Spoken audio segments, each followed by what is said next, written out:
You mentioned right at the beginning, way back when there wasn't the same liberation, and I imagine that during that course, since you started, you've probably come up with a lot of prejudices yourself and people with misconceptions. So, in fact, I know that you have, because I think one of your board of directors said, and I quote, "Women, this will never work because women aren't interested in sex." So is that true? Yes. I mean, not that they're not interested in sex, but this guy actually said that. It was absolutely true. It was when I was putting my idea to the board. Obviously, it says more about his sex life than it did about my idea. It was a ridiculous comment to make. But there was nothing available to women then, and it was very much a man's world. Anne Summers then, the customers were mainly men, and the workforce were mainly men. They that was their perception, or certainly his perception. Yeah, that's right. So presumably he didn't really last for the Jacqueline Gold's brand values, and he was out. No, he went quite soon after I got going. Talking about prejudice, I mean, when you started out, obviously, as you said, the sex industry was very much dominated by men. In fact, the business world, most chief executives are going to be men. So how have you actually been able to deal with prejudice as you come across it like that in your career and override it like you have done so well? I mean, it really has been very challenging. Certainly at the beginning, I was a young woman alone in the sex industry is how I felt. Yeah.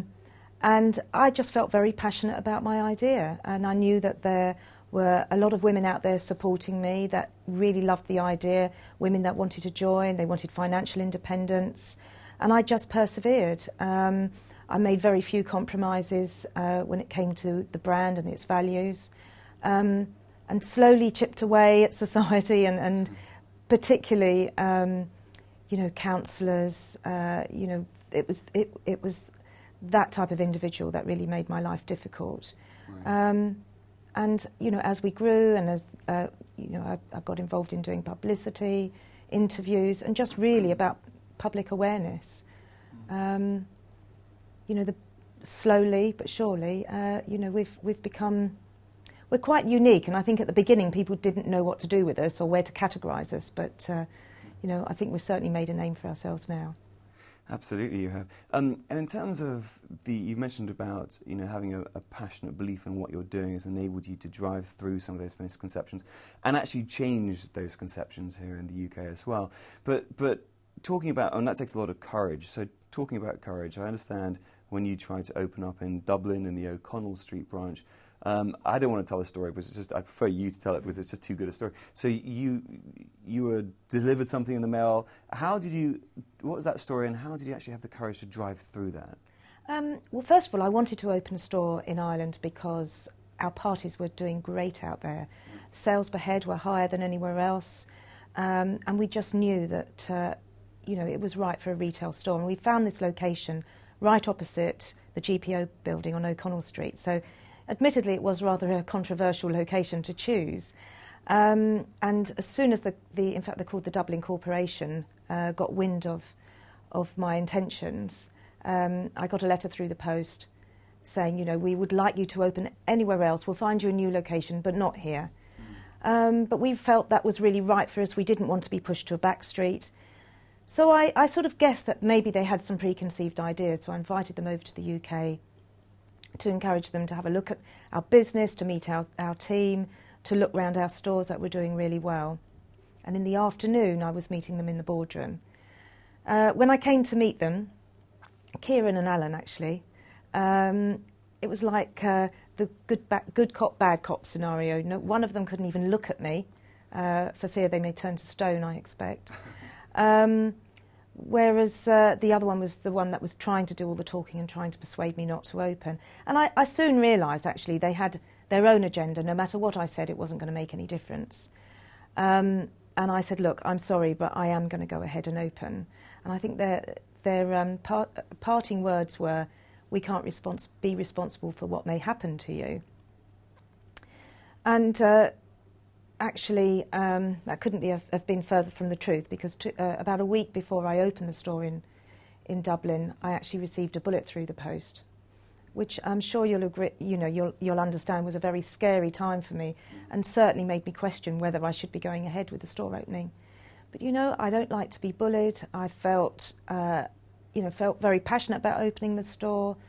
Admittedly, I took a couple of burly bouncers with me as security. And I actually went on the Late Late Show. It's a sort of a cult, got quite a cult following out there. It was a live audience.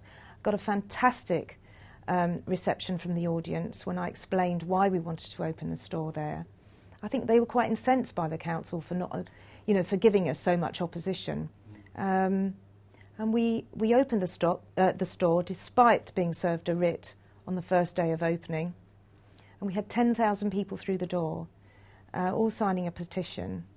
And I'm glad to say it's in our top 3 performing stores. And it's on the tourist bus route in Dublin. So it was a good decision.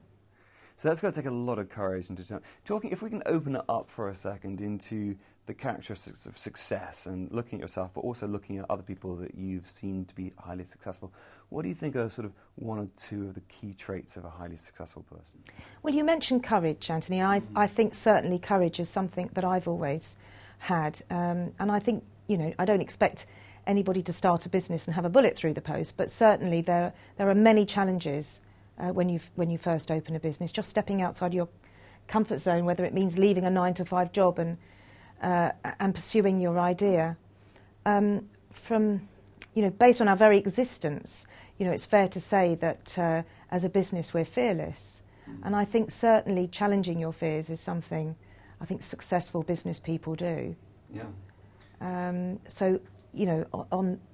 I think that's very important. I would say other characteristics, not letting ego get in the way of your business decisions. It's very easy to,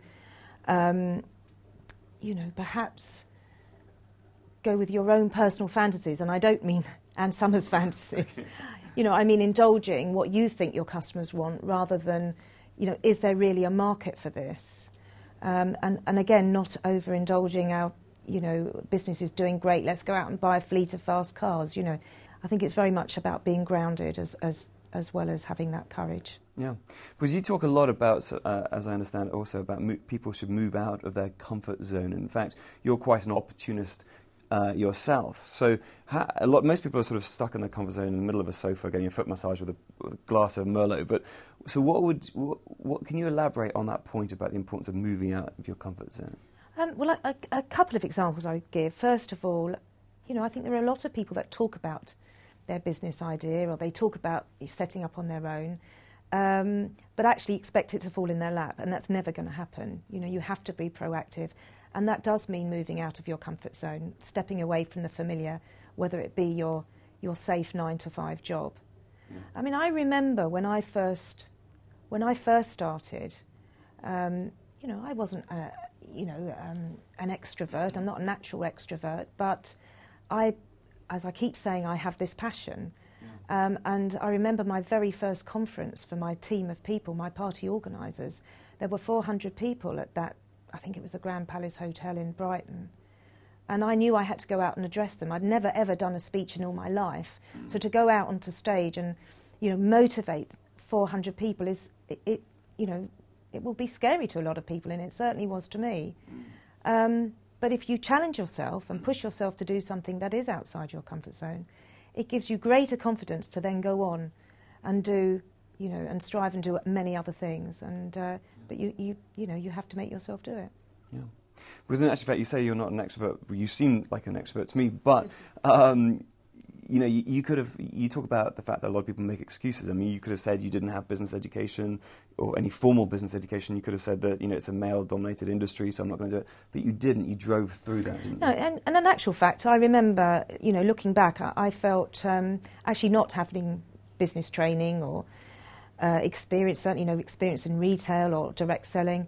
I thought that was a great disadvantage at the time. But, it turned out to be one of the...